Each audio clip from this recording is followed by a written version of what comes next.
মোৰ নাম শ্ৰী মুকুট চন্দ্ৰ দাস মই এজমাৰ পেচেণ্ট হওঁ মোৰ আজি 26-25 বছৰ মই এজমাৰ ভুগুটি ভুগি আছিলোঁ মই তাত বহুত ট্ৰিটমেণ্ট কৰি আছিলোঁ হায়দৰাবাদ গৈছিলোঁ মাস্কৰ কাৰণে আৰু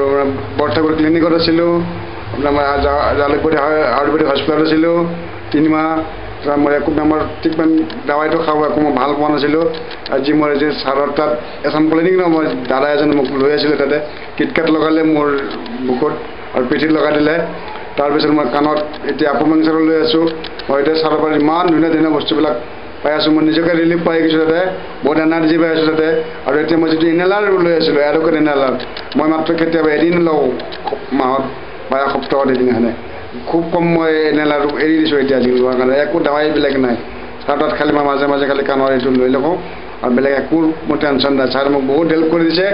আগন্তলৈকে মই ছাৰে যেনে হেল্প কৰি থাকে মই খুবেই ভাল পাম আৰু ছাৰ মই ভগৱানৰ নিচিনা মোক এইখিনি সহায় কৰি দিছে আৰু তাতে